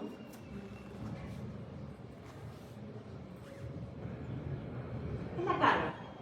Es lo mismo, pero son la carga. ¿Ya? Entonces se libera el fósforo o el fosfato al extracelular. Este se puede unir al calcio, se forman sales de fosfato cálcico y también precipitan y van a aumentar el daño renal y el síndrome de lisis tumoral. El calcio estuvo por ahí de pasadita, pero como tiene tan gran tendencia a unirse al fosfato, se forman las sales de fosfato cálcico y el calcio disminuye. Por eso es que hay hipocalcemia. Todos son hiper, pero el calcio es hipo porque se une al fosfato. Potasio también se libera, va a lesionar directamente el riñón y va a traer una serie de consecuencias a nivel cardíaco. Y en todo este escenario se van a agregar procesos inflamatorios, ¿no? Liberación de citocinas, producción de citocinas, que aumentan la lesión renal aguda. Entonces, la base del problema es liberación de las sustancias al extracelular, proceso inflamatorio y calcio que se une al fósforo, fosfato cálcico que daña el túbulo renal y disminuye el calcio circulante. Esta disminución de calcio circulante es la que nos va a llevar a una serie de problemas a nivel cardíaco y a la muerte súbita. Entonces, este es un resumen de la liberación de diferentes sustancias. Hablábamos de los ácidos nucleicos, la producción de xantina, la producción de ácido úrico y toda la consecuencia, insuficiencia renal. Si hablamos del fósforo, el fósforo también se une al calcio, fosfato cálcico, va a llevar a hipocalcemia por un lado y también este fosfato cálcico va a llevar a insuficiencia renal. La liberación de potasio, hipercalemia, alteración a nivel sistémico, náuseas, vómitos, parestesias, que son por la hipercalemia, y esta hipercalemia aumenta también el daño renal. Cuadro clínico va a estar derivado de la alteración de todas estas sustancias. Hipercalemia produce cambios en el electrocardiograma, arritmias, parestesia y debilidad muscular. La hiperfosfatemia, asociada a hipocalcemia, el más sintomático es la hipocalcemia, ojo, estaba de pasadita, no se liberó, solo que se unió al fosfato. Esta hipocalcemia es la que produce convulsiones, tetanias, parestesias, prolongación del QT, arritmias y muerte súbita. Este es el problema de la hipocalcemia. Hiperuricemia, que puede producir síntomas inespecíficos, náuseas, meses, fatiga, astenia, llame, pero todo deriva a lesión a nivel renal, falla renal aguda. Las manifestaciones más graves de la enfermedad se producen dentro de los primeros días de recibir la quimioterapia, inmunoterapia o radioterapia, lo que va a producir es lisis de las células. La prolongación del intervalo QT es el principal factor que lleva a desarrollo de arritmias malignas y muerte súbita, asociado a hipocalcemia. La hipocalcemia es la más riesgosa desde el punto de vista clínico. También, contribuye al desarrollo de falla cardíaca, hipotensión y shock cardiogénico. ¿Quién es el más asociado? Entonces, ¿quién es el más peligroso dentro de todas estas alteraciones metabólicas? El calcio, la hipocalcemia. El diagnóstico lo sospecho primero, ¿no? Pacientes con cáncer que han recibido quimioterapia y que además tienen alta posibilidad de que se hayan roto células, leucemias, linfomas y grandes tumores si son tumores sólidos. Entonces, ¿cómo lo diagnostico? Cuadro clínico, luego hemograma, creatinina y nitrógeno ureico, electrolitos, ácido úrico y fósforo, gases arteriales para ver el medio interno de nuestro paciente, deshidrogenasa láctica que nos va a revelar la ruptura celular, a mayor ruptura celular, más alta la deshidrogenasa láctica, y electrocardiograma para ver si no hay alteraciones a nivel cardíaco. Tenemos también los criterios diagnósticos de Cairo-Bishop, ¿no? Estos son las cifras, dámenlas bien las cifras, o son estos límites o 25% de elevación por encima del valor inicial de cada uno de ellos. Y el criterio de Cairo-Bishop para convertirlo en un síndrome de lisis tumoral clínico es nuevamente arritmias, muerte súbita, convulsión y injuria renal aguda. Síndrome de lisis tumoral laboratorial y clínico. El clínico es el más peligroso porque puede llevar hasta muerte súbita, asociado sobre todo a hipocalcemia. Es importante estratificar el riesgo de mi paciente, ¿no? Porque no todos van a tener el mismo riesgo. En base a ello, existe esta tablita donde puede haber un riesgo inexistente cuando el tumor tiene baja carga o bajo volumen. Un riesgo bajo cuando el volumen puede ser bulky. ¿Cuáles son las masas bulky?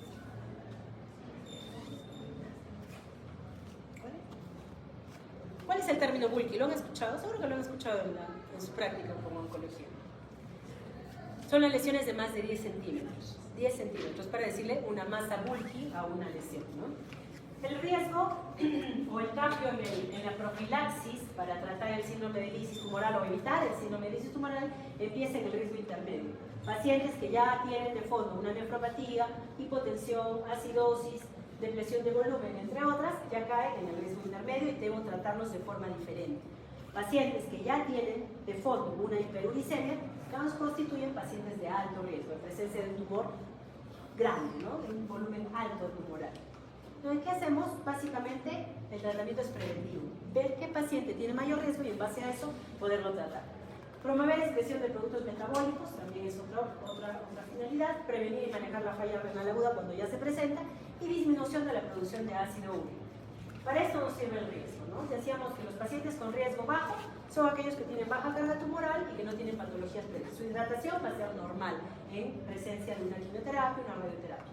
Pero si el paciente tiene un riesgo intermedio, quiere decir que ya tiene una nefropatía, hipotensión de fondo, yo lo controlaré cada 8 a 12 horas, control de electrolitos sobre todo. Lo hidrataré más, de 2.5 a 3 litros por metro cuadrado por día, y le daré algunas sustancias que van a evitar la producción de ácido úrico, como el allopurinol. El allopurinol actúa inhibiendo la producción de ácido úrico desde la xantina, ¿no? A través de la, ¿qué enzima era la que iba a convertir la xantina en ácido úrico? La xantinoxidasa. El allopurinol actúa a ese nivel, bloquea la xantinoxidasa, va a haber menos ácido úrico, pero inicia su acción de 2 o 3 días. Por lo tanto, estos pacientes lo hidrato bien y le doy 2 a 3 días antes de la quimioterapia ya su allopurinol. El paciente de alto riesgo tiene un control mucho más estrecho para 4 a 6 horas. La hidratación es de 3 litros por metro cuadrado por día y se le da su allopurinol u otra sustancia como la rasburicasa. ¿Han escuchado de la rasburicasa? Es muy interesante la rasburicasa. La uricasa es una enzima que está presente en los mamíferos, pero no en nosotros, en los perritos, por favor. Y va a evitar, o mejor dicho, va a producir que el ácido úrico se transforme a la altoína, que es inofensiva. Nosotros vamos a producir ácido úrico por la xantinoxidasa, ¿verdad? Y el allopurinol va a inhibir a la xantinoxidasa, por lo tanto evita que haya ácido úrico en presencia o en riesgo, pacientes de riesgo parálisis. Pero la xantina se acumula y esta xantina acumulada también puede producir lisis o daño renal. En cambio, los animalitos tienen su uricasa que transforma el ácido úrico en altoína y están tranquilos desde ese punto de vista, no va a haber problemas. La rasburicasa es una droga sintética que simula la uricasa, pero que no la tenemos en el Perú, es muy cara. La tenemos en otros países, en Argentina, en Colombia existe, y es la mejor opción para el tratamiento del síndrome de lisis tumoral porque se va a deshacer del ácido úrico que ya se formó. No sé si le preguntan en el examen, ¿qué le darían a un paciente con un síndrome de lisis tumoral o un paciente de alto riesgo para lisis tumoral? En el mejor de los escenarios, rasburicasa. Entonces, esta rasburicasa disminuye el 95% de las muertes por el síndrome. Disminuye el 74% las posibilidades de terapia de reemplazo renal, o sea, no llegan a diálisis. Y acá lo que les mencionaba, la xantina que se acumula, que ya se produjo, no va a ser nunca metabolizada por el allopurinol, no nos sirve para la que ya se produjo. Entonces ahí la rasburicasa es la dirección. Intravenosa transforma el ácido úrico en altoína, su efecto es rápido, 4 horas, mientras que el allopurinol demoraba 2 a 3 días, dura 19 horas, no presenta interacciones, no presenta ajuste de dosis en el paciente ya renal y el costo es elevado. No la tenemos en el Perú. Pero la pregunta sería, en el mejor de los escenarios, rasburicasa. El tratamiento va dirigido a una hidratación adecuada del paciente. Ya el paciente debemos prever cuál es el paciente de riesgo intermedio o riesgo alto. Yo le doy su hidratación, le doy su allopurinol, le doy su rasburicasa si es que la tengo, pero cuando ya el síndrome se establece, debemos proceder a una hidratación agresiva, 100 mililitros por metro cuadrado por hora. Evitar de todas maneras congestión del paciente. Debemos darle allopurinol, no nos queda de otra, 600 miligramos por día. Luego, el primer día, luego 300 por 5 a 7 días. La rasburicasa, que viene a dosis de 0,2 miligramos por kilo día. Y disminuir el potasio, disminuir el fósforo en la dieta. Esas son las indicaciones en general. Si queremos deshacernos del potasio, nebulizaciones que en beta-2-salbutamol disminuye el potasio. Hace que ingrese el intracelular. También se pueden dar soluciones de insulina con dextroso. Hace que el potasio ingrese el intracelular. Resinas de intercambio iónico, bicarbonato de sodio puede ayudar. La toxicidad cardíaca, yo la sospecho en pacientes que ya tienen más de 7 miligramos por litro de potasio. En estos hay que tener muchísimo cuidado y se puede usar el gluconato de calcio para evitar daño cardíaco. Esa es la utilidad del gluconato de calcio. No disminuye el potasio, pero evita el daño cardíaco. Para la hiperfosfatemia, el quelate es el hidróxido de aluminio, el antiácido. La dosis es de 50 a 150 miligramos kilo día, se puede dar 1 o 2 días, y si esto no se controla, el paciente puede terminar en diálisis. Para la hipocalcemia debemos tratarla si es que hay síntomas, convulsiones por ejemplo, o arritmia, La dosis de calcio que debemos darle al paciente es 1000 miligramos de dosis única, porque si no alimentamos la unión del calcio-fosfato y debemos corregir los síntomas. Entonces, esas son las formas de tratar ya un síndrome de lisis tumoral instalado. ¿Alguna duda acerca del síndrome de lisis? ¿No? Está claro por qué se produce y qué debemos hacer para prevenirlo y luego para tratarlo. Discúlpenme, chicas, pero los chicos, ya hay muchos. Estoy quedando sin voz. Hipercalcemia maligna. La hipercalcemia maligna va a estar definida como calcio sérico elevado por encima de 10.5 miligramos por decilitro. Puede ser leve, moderado o severo, teniendo en cuenta que el severo es de más de 14 miligramos por decilitro. Y esta hipercalcemia maligna severa es la que más problemas nos va a traer, con alto riesgo de mortalidad de nuestros pacientes y de muy mal pronóstico. 20 a 30% de los pacientes con cáncer van a cursar con hipercalcemia, pero el más serio y el de peor pronóstico es el severo, obviamente con sobrevidas pobres después de los 30 días. El paciente vive 30 días y de ahí, si ha tenido una hipercalcemia maligna severa, pues el pronóstico es bastante sombrío. Existen 3 mecanismos de producción de hipercalcemia maligna. La cabeza, el mecanismo humoral. El mecanismo humoral, ¿en base a qué se va a producir? Hay una sustancia, ¿se acuerdan? O mejor dicho, la paratormona. ¿Cuál es la función de la paratormona? ¿Dónde se produce? En la paratiroides. ¿Cuál es la función de la paratormona? Exacto, regulación de calcio, liberar calcio de diferentes formas, ¿no? Reabsorber, osteoclastos, etc. Existe un péptido relacionado a la paratormona, así se llama, y se produce por células tumorales. Este péptido va a ser las mismas veces de la paratormona, pero no va a ser producido por la paratiroides, sino por el tumor. Y se produce una hipercalcemia a causa de este péptido en el 80% de los casos de hipercalcemia maligna. O sea, si les preguntamos en el examen, ¿cuál es la causa más frecuente de hipercalcemia maligna? ¿Cuál es el mecanismo más frecuente? Es el humoral. ¿Por qué? Por producción de péptido relacionado al aparato hormona. Perfecto. Entonces, este péptido relacionado al aparato hormona va a hacer lo mismo, va a incrementar la absorción de calcio intestinal, va a tener acción sobre los osteoblastos, activando los osteoclastos con mayor remodelación ósea y liberación de calcio. Entonces, su función es subir el calcio. La segunda causa es destrucción del hueso, diferentes neoplasias que destruyen hueso. ¿Cuál era la que producía lesión lítica? ¿Cuál era? El hematológico, que les he dicho que es muy interesante, les va a gustar ese tema. Mieloma, el mieloma múltiple. Ese va a producir sustancias líticas, va a destruir hueso y va a liberar, por lo tanto, calcio al extracelular, hipercalcemia maligna. Segunda causa. Y tercera causa, la menos frecuente, es liberación de calcitriol. ¿Qué era el calcitriol? ¿Se acuerdan qué es el calcitriol? De la vitamina D activa, ¿no? La 1,25-dihidroxivitamina. Este calcitriol se libera por algunos linfomas, sobre todo no Hodgkin, y va a producir también el efecto de reabsorción de calcio en riñones, aumento de absorción de calcio en intestinos y liberación de calcio y fósforo desde el hueso. Entonces, esta es la tercera causa. 3 causas: humoral, por péptido relacionado al aparato hormona, lesión de huesos directa, osteoclastos, y la tercera causa, producción de calcio. Esas son las 3 causas de hipercalcemia maligna. Ojo que la hipercalcemia severa, por aumento de la paratormona, o sea, yo doso paratormona y doso péptido relacionado a la paratormona. Si el péptido relacionado a la paratormona está normal, pero la paratormona pura, la normal, está elevadísima, yo sospecho de cáncer de paratiroides, ¿no? La misma paratiroides está produciendo la paratormona. Raro, rarísimo, he visto un caso. En los últimos 10 años he visto un casito de cáncer de paratiroides. Muy bien.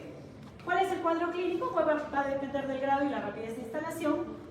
Son síntomas inespecíficos cuando se trata de una hipercalcemia leve. Puede haber síntomas digestivos, náuseas, malestar, anorexia, constipación, vómitos. Cuando ya la situación progresa puede haber lo que se llama la diabetes insípida nefrógena. ¿Se acuerdan qué es la diabetes insípida nefrógena? ¿Se acuerdan? ¿Se acuerdan o no se acuerdan? Sean sinceros. Bueno, la diabetes insípida nefrógena va a ser aquella que va a producir insensibilidad a la hormona antidiurética.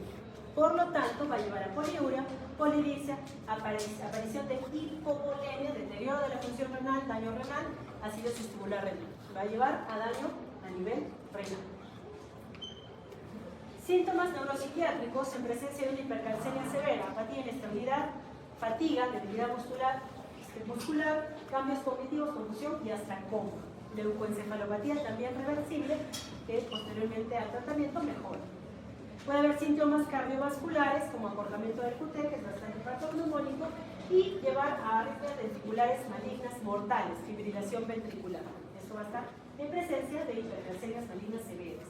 Dolor óseo cuando hay un cuadro de lesiones líticas o lesiones con aumento de la resorción ósea. El diagnóstico va a ser netamente laboratorial. ¿Cómo lo diagnostico? Hipercalcemia maligna. Dosaje de calcio, obviamente. No sospecho de un paciente con ciertas características, alteraciones en el estado de conciencia, convulsiones, problemas de diabetes insípida nefrógena. Yo ya voy sospechando que se trata de una hipercalcemia, doso el calcio, pero el calcio va a estar alterado por una serie de sustancias, sobre todo la albúmina. Por lo tanto, debemos aplicar esta hormona, dosar calcio de manera seriada y hacer la corrección del calcio sérico. Bueno, esta es la fórmula, pero ustedes si ponen en sus buscadores sale la forma de calcular el calcio sérico con la albúmina. También imágenes, sobre todo rayos X, tomografía para ver lesiones líticas y el electrocardiograma para evaluar acortamientos del QT, que son los peligrosos y nos pueden llevar a fibrilación ventricular mortal. Entonces, este es un cuadrito resumen para ver cuál es la causa de la hipercalcemia maligna. Si yo tengo una hipercalcemia maligna, mido primero la paratormona. Si esta está alta, yo sospecho de que hay una lesión directamente en la paratiroides. Un cáncer de paratiroides, una hiperplasia paratiroidea, un adenoma paratiroideo también pueden causar.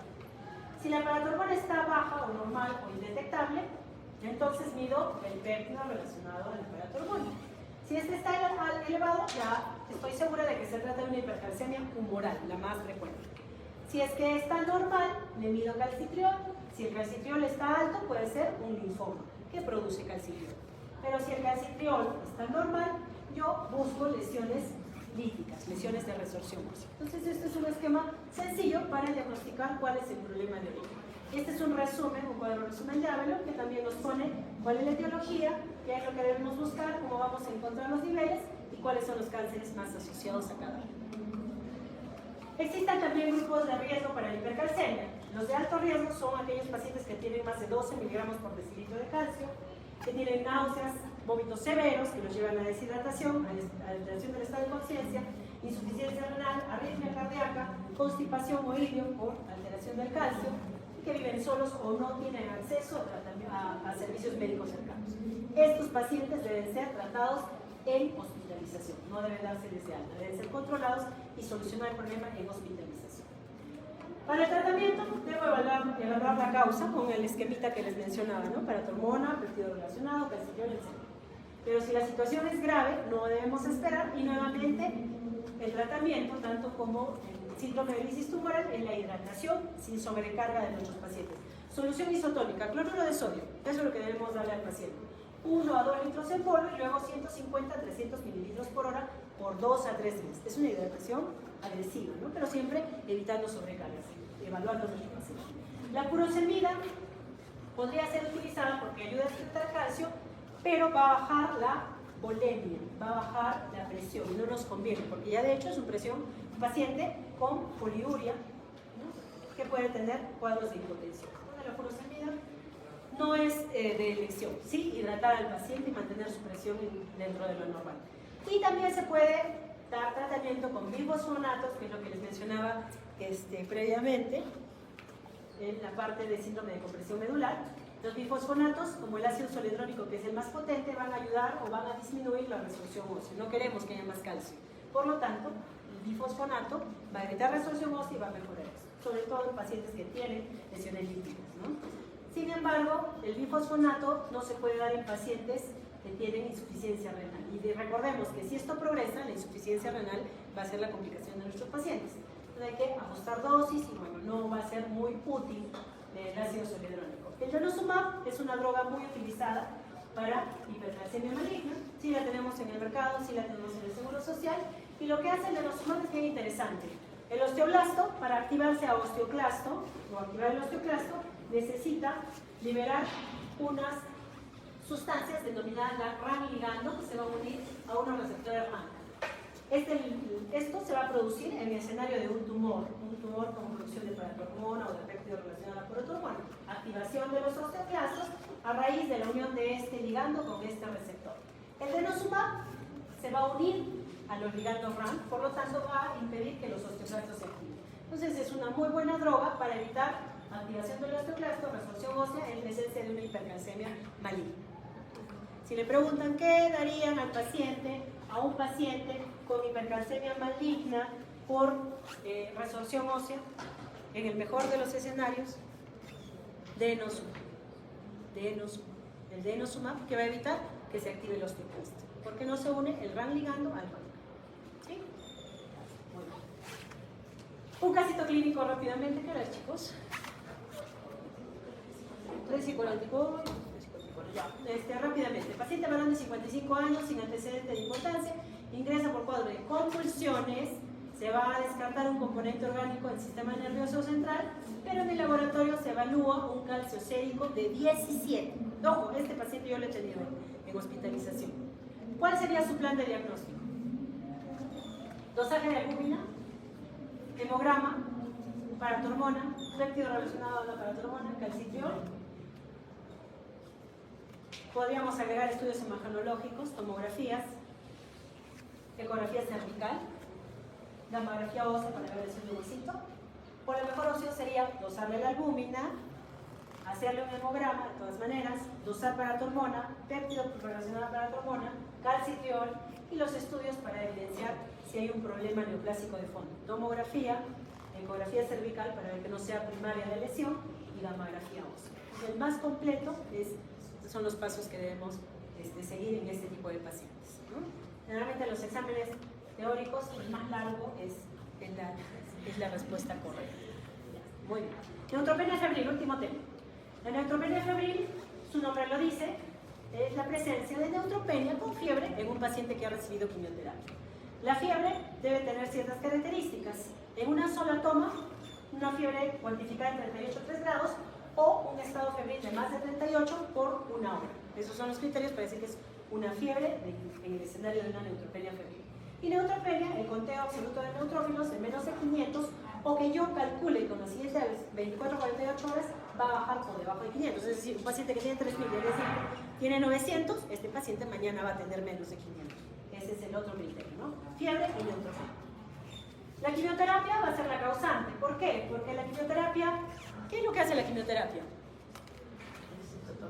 Es citotóxica, ¿no? Mata células, destruye células, pero da parejo, células malignas y células benignas. Claro que actúa más sobre las células malignas de mayor reproducción celular.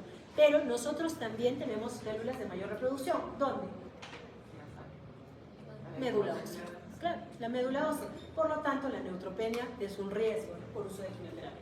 También puede haber alteración de la quimiotaxis y fagocitosis en el escenario de la quimioterapia, lo cual favorece a la neutropenia. Y también esta neutropenia, o mejor dicho, esta quimioterapia puede producir ruptura de barreras cutáneas. La quimioterapia actúa a nivel de células de reproducción alta. ¿Dónde están las células de reproducción alta? Parte de la médula ósea. Tracto gastrointestinal, desde la mucosidad. Entonces, produce mucosas, por lo tanto, barreras alteradas, ¿no? Y ahí es donde, en presencia de una neutropenia, los gérmenes pueden hacer de las suyas. Entonces, va a depender la neutropenia de barreras físicas alteradas, de inmunidad celular y humoral del paciente, de la edad del paciente y sus comorbilidades, microbioma, nuevamente muy importante para una adecuada respuesta al tratamiento y mejor tolerancia a la quimioterapia, al estadio y tipo de la neoplasia y al tipo de tratamiento residual de quimioterapias altamente neutropenizantes. Yo sospecho de neutropenia febril en el paciente que hace fiebre después de la quimioterapia y que ha recibido esquemas altamente neutropenizantes, que vamos a ver más o menos cuáles son. Entonces, el recuento absoluto de neutrófilos de menos de 500 yo lo saco en porcentajes y me dan solo los porcentajes de leucocitos presentes, ¿no? Neutrófilos, abandonados, basófilos. Entonces, yo saco mi regla de 3 simple y saco el conteo absoluto de acuerdo al total. La fiebre puede permanecer durante la neutropenia febril por quimioterapia, es decir, la neutropenia febril, sobre todo asociado a pacientes hematológicos. Más del 80% de los pacientes con neoplasias hematológicas tienen neutropenia febril. solo el 20 a 30% de los pacientes con neutropenia febril tendrán un diagnóstico de la infección, o sea, documentarán cuál es el origen, cuál es el germen y en qué zonas ha producido la infección. El resto no vamos a llegar a tener el diagnóstico y tendremos que proceder a tratamientos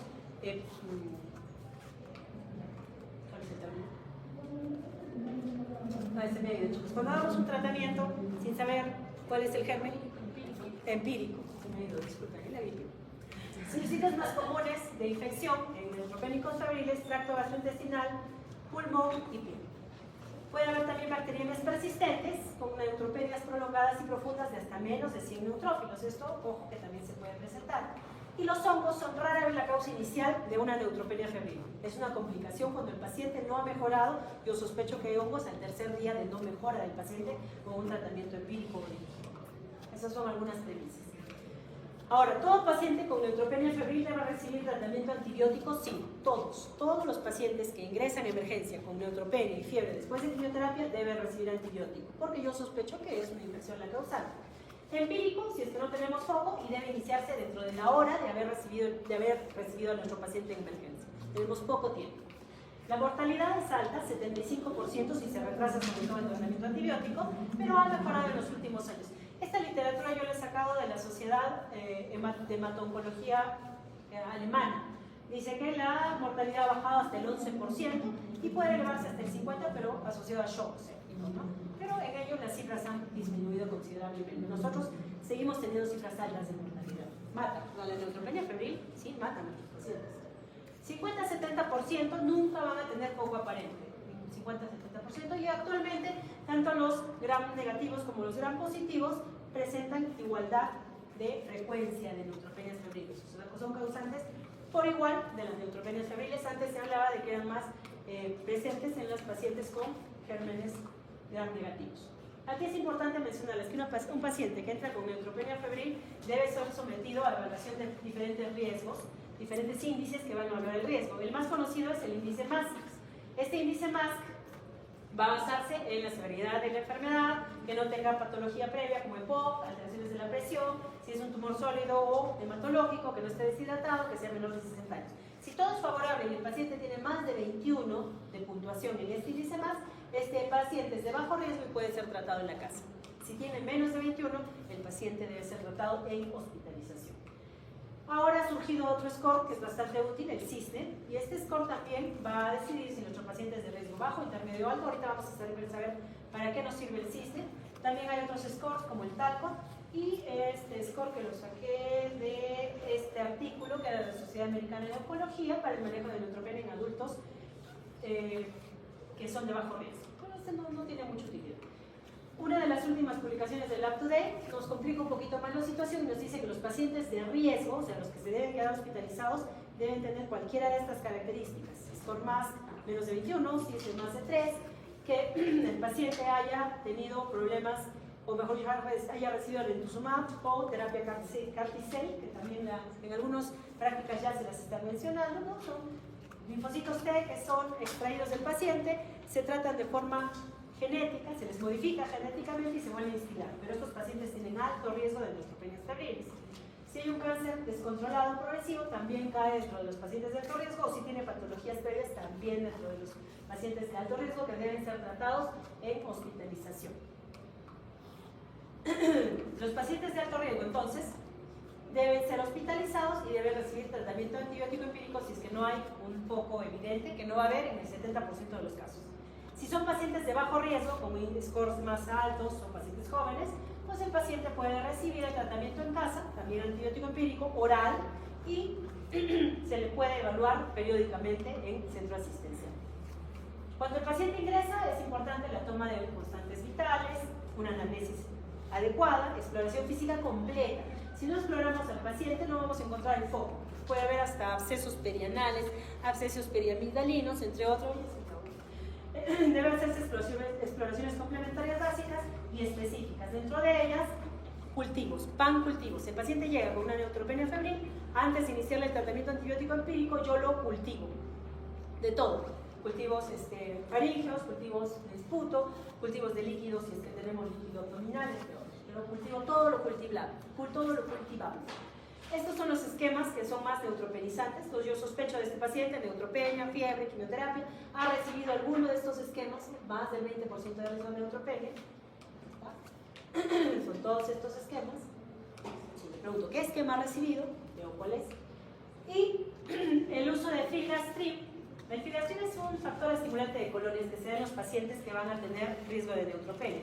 Pero si el paciente ya está neutropénico, no me mejora el pronóstico. Así que lo difiero. Algunos sí en emergencia llegan con la neutropenia febril y inmediatamente le ponen el filgrastim. Las guías dicen que no debemos colocarlo.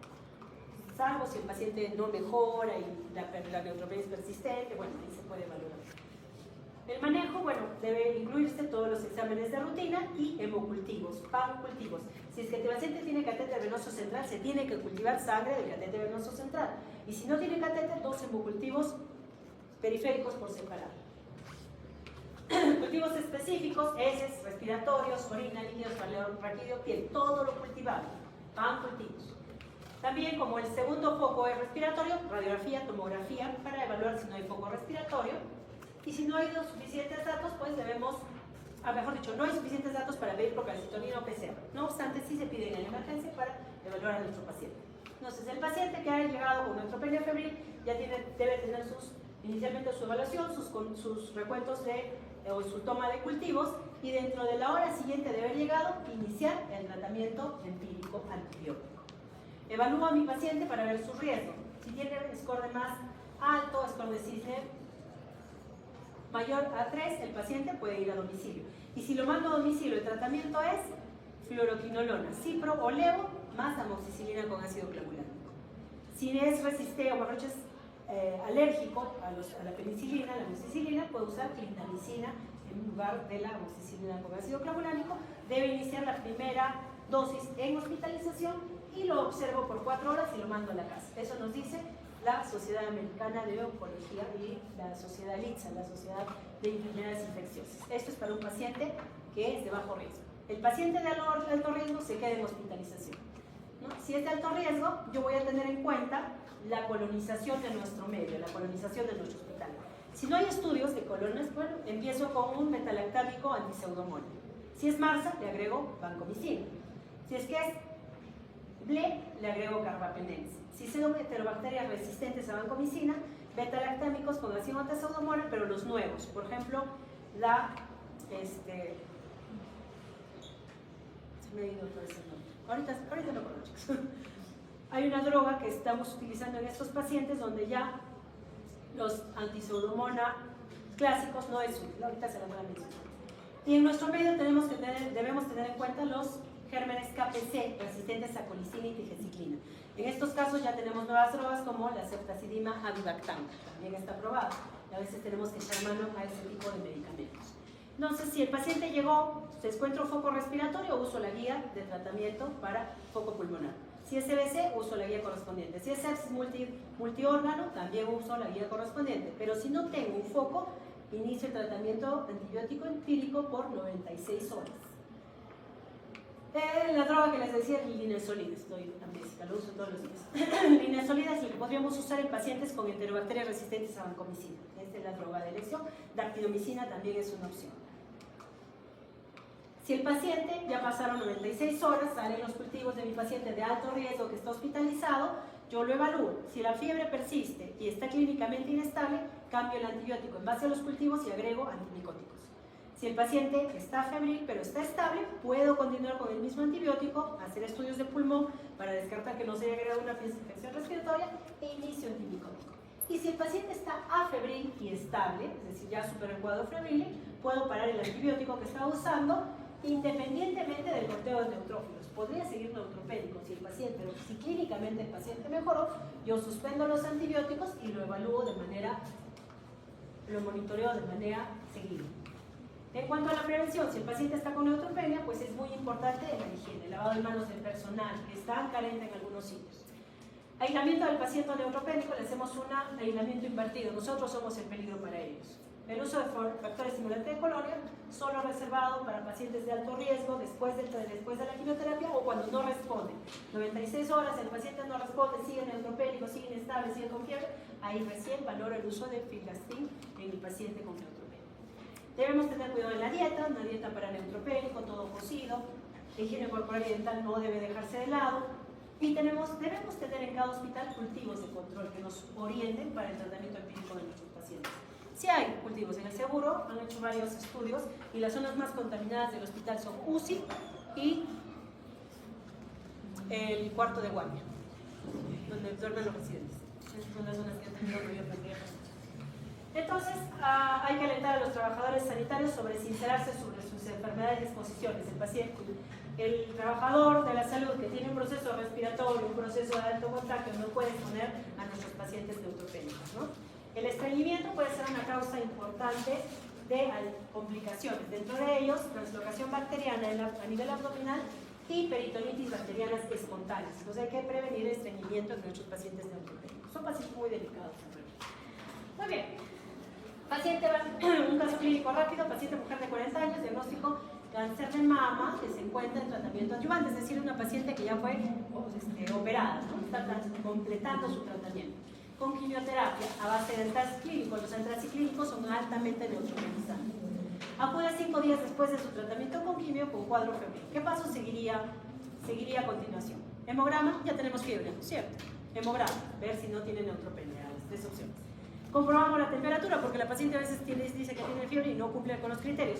Y los criterios eran fiebre de 38 grados durante 1 hora o fiebre de 38.3 en una sola toma. Evaluamos temperatura. Comprobamos la neutropenia febril e iniciamos el tratamiento antibiótico así. ¿Nada más? No. Tenemos que evaluar el probable foco y hacer una serie de cultivos. Y lo más completo, siempre, la respuesta más extensa, la adecuada. Para cultivos, compruebo neutropenia febril, realizo los índices, ¿no? Más cisne. Si compruebo esta neutropenia con un score adecuado, lo mando a casa. Si el score es bajo, lo dejo en hospitalización. Si tengo el foco evidente, inicio el tratamiento antibiótico de acuerdo a la guía correspondiente. Pero si no, dentro de la hora ya debo iniciar el tratamiento antibiótico empírico de acuerdo a los gérmenes que tenga en la comunidad o en mi hospital. Y antes de la hora del ingreso al hospital. Entonces, este es más o menos el esquema que debemos seguir para nuestros pacientes con neutropenia febril. ¿Muy bien? ¿Dudas? No, ya me cansé. Gracias, chicos, gracias por su atención.